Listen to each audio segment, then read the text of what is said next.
আমি আমার ছেলের বিয়েতে একটা টাকাও পরপর নিতে পারবো না। বলি ছেলেটা কি তোমার একার? আরে আমিও তো তার মা নাকি? তাই 10 ভরি সোনার 50,000 টাকা না হলে ওই নিশান চক্রবর্তীর বাড়িতে আমি আমার শৈবালের বিয়ে দেব না। টাকাটাই জীবনের সব নয় নিরুপমা। আমাদের 3 ছেলের মধ্যে শৈবাল প্রবাল ভালো চাকরি করে, অর্থের অভাবে সংসারে আমি কোনো দিনই অনুভব করিনি। তাহলে কিসের ক্ষুধা মিটাতে তোমার এই অন্যায় দাবি তুমি বলতে পারো নিরুপমা? অন্যায় নয়, অন্যায় নয়, এটা মেয়ের বাপের কাছে ছেলেদের বাবা মায়ের দাবি বলতে পারো, বুঝেছো? তাই আমার কিন্তু আকাঙ্ক্ষিত 1 টাকাও কম হলে আমি কিন্তু ওইখানে শৈবালের বিয়ে দেব না। তাহলে কোনোদিনই তোমার ছেলের বিয়ে হবে না মা? কারণ এদেশের বেশিরভাগ মানুষই মধ্যবিত্তের পর্যায়ে পড়ে, আর কোনো মধ্যবিত্ত পরিবারের বাবার পক্ষে তোমার প্রাণের অসীম খিদে মেটানো সম্ভব নয় মা। তাই যদি হয় তাহলে আমি বড় লোকের ঘরেতেই আমার শৈবালের বিয়ে দেব। হাসালে মা, কোটিপতি বাবার আদরের দুলালি তোমার এই 5,000 টাকা মাইনের ছেলেকে বিয়ে করতে এগিয়ে আসবে, এ কথা তুমি ভাবলে কেমন করে? হ্যাঁ, তুই চুপ কর তো। কোথায় শোনো নিরুপমা, পণ দেয়া এবং পণ নেওয়া সামাজিক অপরাধ। আর মেয়ের বাবাকে সর্বশান্ত করে নিজের সন্তানের কোনোদিনই ভবিষ্যৎ গড়া যায় না। তাছাড়া আত্মার সঙ্গে যদি আত্মার মিল নাই হয় তাহলে সে কিসের আত্মীয়? তোমাকে আর এত জ্ঞান দিতে হবে না। আমি আমার ছেলের বিয়েতে কি নেব আর কি না নেব সেটা ভাবনাটা আমি ভাববো, বুঝেছো? আমি সব লিস্ট করে এনেছি। এনেছিস? তুমি বুঝবে না, চুপ করো তো। পড়ে শোনা তো বাবা, কি লিস্ট? বলছি পালঙ্ক, ড্রেসিং টেবিল, আলনা, আলমারি, সোফা, কামবে। আরে দূর বোকা ছেলে কোথাকার, এগুলো আমি লিখতে হয় নাকি? আরে এগুলো তো মেয়ের বাবা এমনিই দেবে। আরে নতুন কিছু তাকে তো বলো। নতুন মানে? ওই যে বাজারে আজকাল কি সব বেরিয়েছে না, ওই কি যেন বলে ওয়াশার মেশিন। ওয়াশিং মেশিন নয় মা, বলো ওয়াশিং মেশিন। হ্যাঁ হ্যাঁ হ্যাঁ, ওটাও লিখে দে। উফ, জানিস তো কাপড় কাচার ঝামেলাটা মিটলো বাবা। আর আর ওই যে রে সে কি বলে কলার টিভি। আরে বাবা, ওই যে কালো বাক্সের ভিতরে ঢোকানো থাকে, নীল লাল ছবি দেখা যায় না? ও না, কলার টিভি নয় মা, বলো কালার টিভি। ওই হলো ওইটাও লিখে দে। সাদা কালো ছবি দেখে না চোখটা আমার একেবারে পচি গেল। জানিস তো টিভিটা আমার ঘরেই থাকবে, এটা আমি বলে দিলাম। হ্যাঁ, তোমার ছেলের বিয়েতে আর কিছু নেবার নেই মা? আছে। আর একটা জিনিসের না আমার বড্ড শখ, জানিস তো? সেই যে মস্ত বড় লম্বা বাক্সই থাকে না, ওই সেই কাপড়গুলো ঢোকালেই কাঁচা হয়ে যায়, সেইগুলো মানে ফ্রি নয় মা, বলো ফ্রি। হ্যাঁ বাবা, মেয়ের বাবাকে বলিস যেন বড় ফ্রিজ চাই দেয়। তার কারণ তোর মাকে 24 ঘন্টা ঠান্ডা রাখতে হবে তো। মুখ সামলে কথা বলবে বলে দিচ্ছি। আচ্ছা নিরুপমা, ওসব তো হলো, কিন্তু ওই 50,000 টাকা আর 10 ভরি সোনা নিয়ে তুমি কি করবে? জীবনে তো কোনোদিন এক কুচি সোনাও আমার গায়ে উঠলো না। তোমাকে বিয়ে করে আমার সব শখ আহ্লাদ সব একেবারে শেষ হয়ে গেছে। তাই ওই গয়নাগুলোর টাকাটা দিয়ে না আমি একটা গজমতির মালা গলায় দেব। গজতন্ত্রের মালা নয় নিরুপমা, আমি তোমায় এরা যখন চতুর্দোলায় চড়িয়ে শ্মশানে নিয়ে যাবে ওই গজতন্ত্রের মালা দিয়ে তোমায় আমি সাজিয়ে দেব। কি বলে তুমি? কত বাবু, গিন্নিমা, কি হলো? মুখ পড়ে কি হলো? তুই এমন চেঁচাতে বড় খুশির খবর গো গিন্নিমা, বড় খুশির খবর। বড় দাদা বাবু বউ নিয়ে আসছে গো, বউ। কিসের বউ? কার বউ? বড় দাদা বাবুর বউ গো গিন্নিমা। এই মাত্র ট্যাক্সির থেকে নামতে দেখে আমি খবর পেয়ে ছুটতে এলাম। কেমন গায়ের রং তেমনি সুন্দর মুখ। বলিস কি রে গোপাল? আরে আমার হাত পা কাঁপছে যে, শরীরটা আমার কেমন করছে।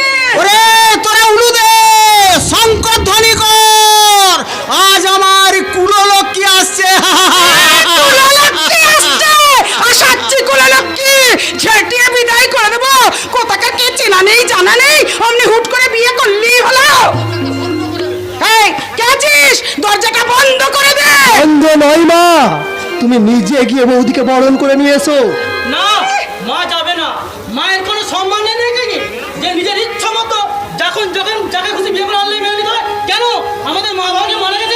দাদা তেমন ছেলে নয়, বিয়ে করে বসলে? দাদা তেমন ছেলে নয়, নিশ্চয়ই কোনো অসুবিধায় পড়ে। এসো সীতা, এসো। এই আমাদের দেবদুল্য বাবা আর স্নেহময়ী মা।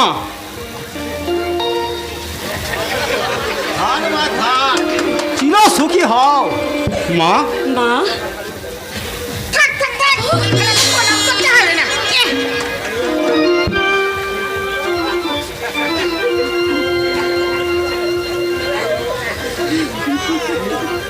এই আমার মেজো ভাই প্রবাল। এবার দেখো, এই আমার ছোট ভাই তোমাল, আর উনি আমাদের পবনদা। তোমাদের না জানিয়ে আমি হয়তো অন্যায় করেছি বাবা, কিন্তু এছাড়া আমার আর অন্য কোনো উপায় ছিল না। মাঝ পথে গাড়ি অ্যাক্সিডেন্টে বর মারা যায়, তাই বাধ্য হয়ে লগ্নভ্রষ্টার হাত থেকে বাঁচাতে সীতাকে আমি একেবারে ছুটে গিয়ে বিয়ে করে নিয়ে এসেছিস। বাবা মায়ের মতামত নেওয়ার কথা একবারও ভাবিসনি, একবারও ভাবলি না যে আত্মীয় স্বজন পাড়া প্রতিবেশী কি বিদ্রুপের হাসিটাই না হাসবে। বিদ্যুতের হাসি নয় নিরুপমা, যাদের মধ্যে সামান্যটুকু বিবেক বুদ্ধি বর্তমান আছে তারা এই মহৎ কাজের জন্য আমাদের শৈবালকে আশীর্বাদ দেবে।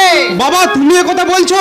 শুধু বলছি না রে শৈবাল, আমি সানন্দে ঘোষণা করছি এই মহৎ কাজের জন্য এই সত্য ব্যানার্জির সন্তান হয়ে যে মাথায় দায়িত্ব তুলে নিয়েছিস তার জন্য বুকটা আমার গর্বে ভরে যাচ্ছে শৈবাল, বুকটা আমার গর্বে ভরে আছে। আমি জানতাম তোমরা কখনোই আমায় ভুল বুঝবে না। এসো সীতা, মায়ের সঙ্গে পরিচয় করে নাও। মা, থাক, এত ভক্তির আমার দরকার নেই। মা, আমার ছেলেকে সরল ভেবে বেস্ত গলায় ঝুলে পড়েছো। তা দেখি দেখি তোমার বাবা মা কত গয়না আর কত টাকা যৌতুক দিয়েছো, দেখি দেখি দেখি। আমার বাবা মা নেই তো। এ মা, তার মানে তোমার জন্মের কোনো পরিচয় নেই? না মা, আমার দাদা আছেন। মা, তা তোমার দাদাই বা বিয়ের যৌতুক হিসেবে কি দিয়েছে দেখি দেখি দেখি। ছি মা, এই সময় ওসব হিসেব নিকেশ নাই বা করলে। থাম, কে এলো? শুনতে পাচ্ছ না? সীতার দাদার ওই অবস্থায় কোনো যৌতুক দেওয়া সম্ভব ছিল না। তাছাড়া আমি কোনো কিছু চাই না মা। আমি চাই 50,000 টাকার 10 ভরি সোনা আমার চাই চাই। হ্যাঁ, সাত পাকের বন্ধন যখন দুটি হৃদয়কে বেঁধে ফেলেছে, তখন তোমার মানা আর না মানাই কি যায় আসে মা? কেটে দেব ওই 7 পাকের বন্ধনকে, আমি কেটে কুচি কুচি করে দেব। তা তুমি পারবে না মা। কেন পারবে না? দুকলে মন্ত্র বলে একটু সিঁদুর ঘষে দিলে বিয়ে হয় না। যেমন দক্ষিণে ছাড়া পুজোর কোনো মানে হয় না, তেমনি যৌতুক ছাড়া আমাদের বিয়ে মূল্যহীন। বাহ, বারে একবিংশ শতাব্দীর শিক্ষিত যুবক, কত সুন্দর তোমাদের যুক্তির বিচার। বিয়েটা তোদের কাছে পুজোর সামিল, আর জন্ম জন্মান্তরের সম্পর্কটা আজ তোদের কাছে ছোট্ট বেলার পুতুল খেলা। হ্যাঁ হ্যাঁ, পুতুল খেলা, পুতুল খেলা। সেই পুতুল খেলার বিয়ে আমি মানি না। অমন নিশ্চল হবেন না গিন্নিমা। বৌদিমণি এবারে কুলো লক্ষ্মী, আর এই কুলো লক্ষ্মীর চোখে জল ঝরলে সংসারে যে অকল্যাণ হবে। বেরিয়ে যা মুখ পোড়া, বেরিয়ে যা এখান থেকে। চাকর হয়ে আমার এই সংসারের মধ্যে কথা বলতে এলে তোকে আমি ঝাঁটা মেরে বিদায় করে দেবো। মা, তুমি এত নিষ্ঠুর! চাকর হলেও পবনদা যে। থাক দাদা বাবু, গিন্নিমা ঠিক কথাই বলেছেন। আমি চাকর, বাইরের লোক। তোমাদের সংসারের কথাই কি আমার মাথা গলাতে আছে? পবনদা, আমার ভুল হয়ে গেছে গিন্নিমা। আমি ভুলে গিয়েছিলাম যে আমি চাকর। এবারই ভালো মন্দ বিচার করার অধিকার চাকরের নেই। আর আমার এরকম ভুল হবে না গিন্নিমা, আর আমার এরকম ভুল হবে না।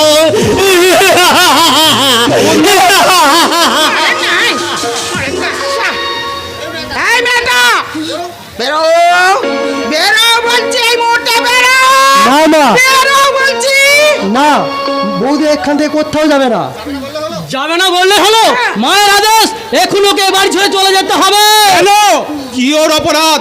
অন্যায় আমি করেছি, তোরা আমায় শাস্তি দে। আর একটা অসহায় মেয়ের জীবন রক্ষা করাই যদি আমার অপরাধ হয়, সেই অপরাধের শাস্তি দিতে তোর পায়ের জুতো জোড়াটা আমার গালে বসিয়ে দে। না না গো, না, তুমি আমার কথা বলো না গো। আমি তোমার জীবনে অভিশাপ হয়ে এসেছি, তাই তো তুমি আমাকে ত্যাগ করো। আমার কথা শোনো।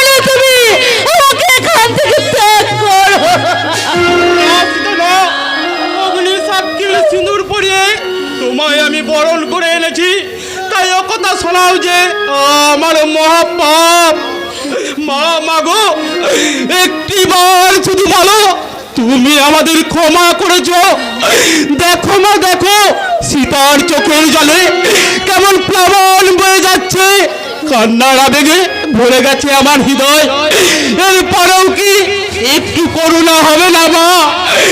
একটু করুণা হবে না?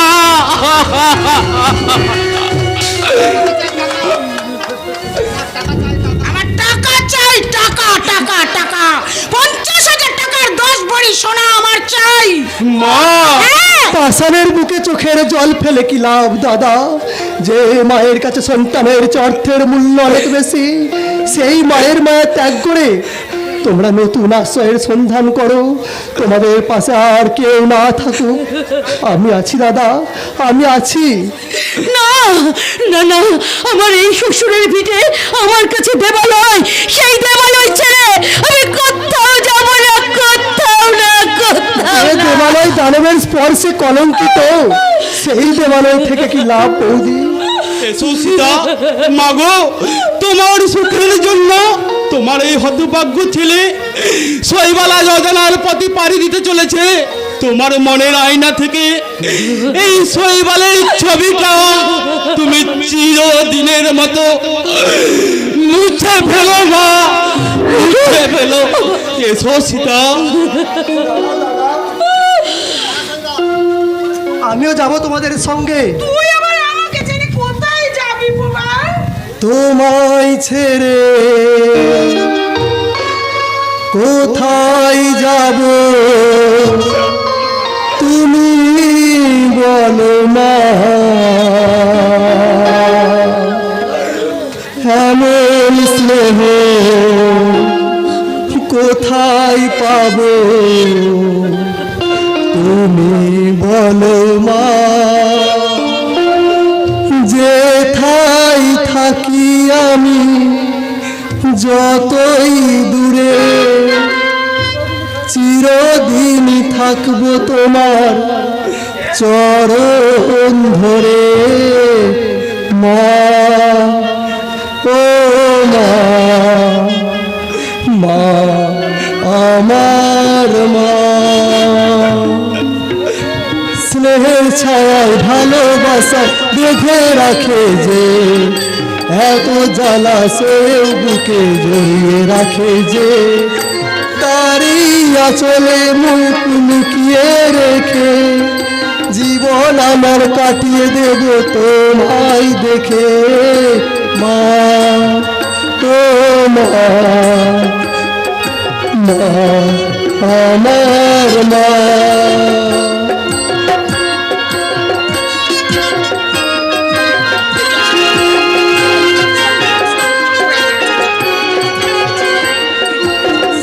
সারা জীবন সেবা করে যাই মায়ের, কেউ পারে না মিটিয়ে দিতে তাকে কোনদিন মা, ও মা। সারা জীবন সেবা করে যাই মায়ের, কেউ পারে না মিটিয়ে দিতে তাকে কোনদিন। তোমার ওই আশীর্বাদে জীবনে চলার পথে যেন আমি রাখতে পারি তোমারই সোনা মা, ও মা,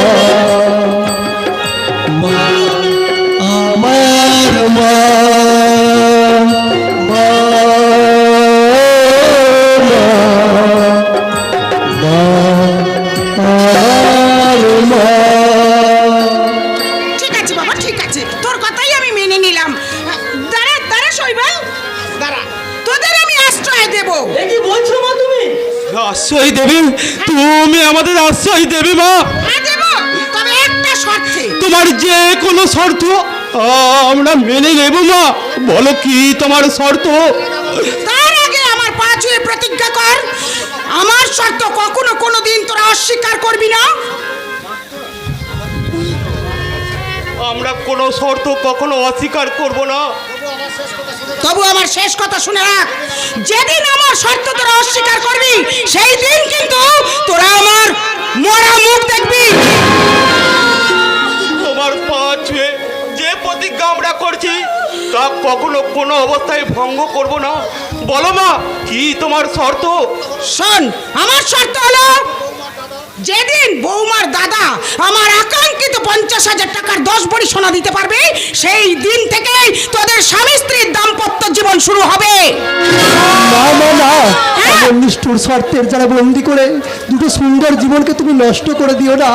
সারা জগৎ সংসার তোমার নামে ধিক্কার দেবে, কখনো কোনো সন্তান তার মাকে আর মা বলে ডাকবে না। তবু এ শর্ত মেনে নিতেই হবে, কারণ দাদা বৌদি মায়ের পা ছুঁয়ে প্রতিজ্ঞা করেছে। তোমার যাও বৌদি, এবার থেকে তোমরা দিয়ে না আলাদা। যেদিন তোমার দাদা দর্পণে সমস্ত টাকা মেটাতে পারবে, সেদিনই হবে তোমাদের ফুলসজ্জা।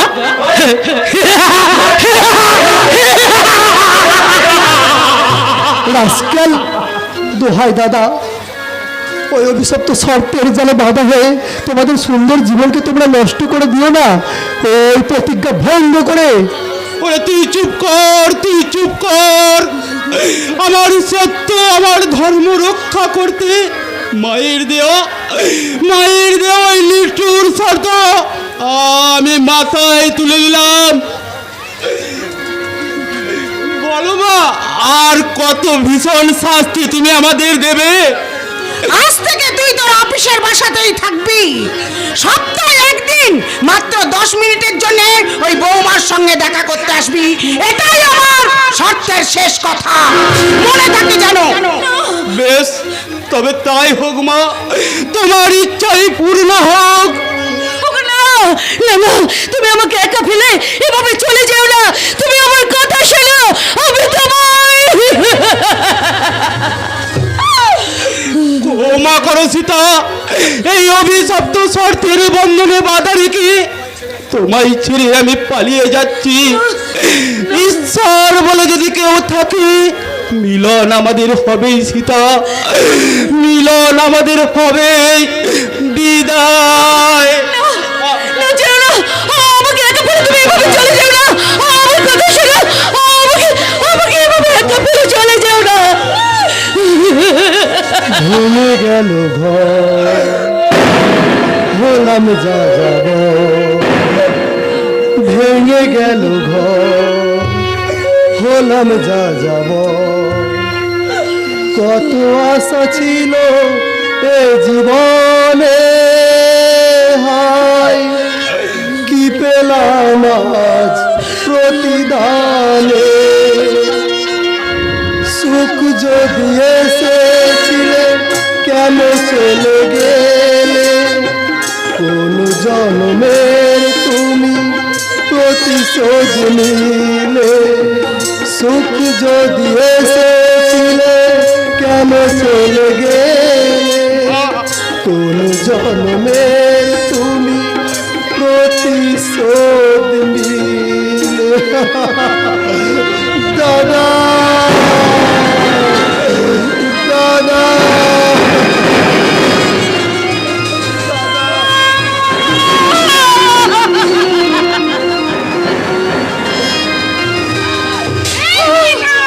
ওইদিকে কোথায় যাচ্ছিস? ওইদিকে, এইদিকে, এইদিকে। বৌদি বৌদি, এ তুমি কি করলে মা? এ তুমি কি করলে? বৌদি বৌদি, খেতে দেখলে একবারে গা জ্বলে যায়, মরণটা হলেই পাচ্ছি। একই একই বৌদি যে জ্ঞান হারিয়ে ফেলেছে। কে আছো? একটু জল আনো। কি মেজদার বাবু, কি হয়েছে? বৌদি জ্ঞান হারিয়ে ফেলেছে। বৌদিমণির কি হয়েছে? বৌদি জ্ঞান হারিয়ে ফেলেছে পবন দা। বৌদি বৌদি, কথা বলো বৌদি, চোখ মেলে তাকাও বৌদি।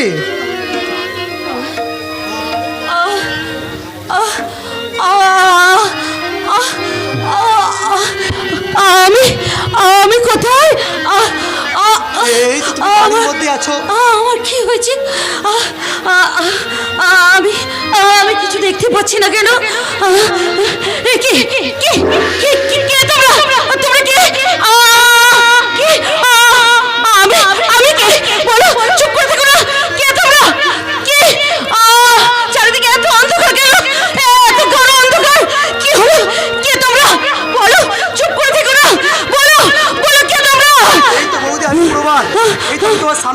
বৌদি স্বামী আমি দেখতে পাচ্ছি না কেন? ঠাকুরপো ঠাকুরপো, তো আমাদেরকে আমি দেখতে পাচ্ছি না কেন?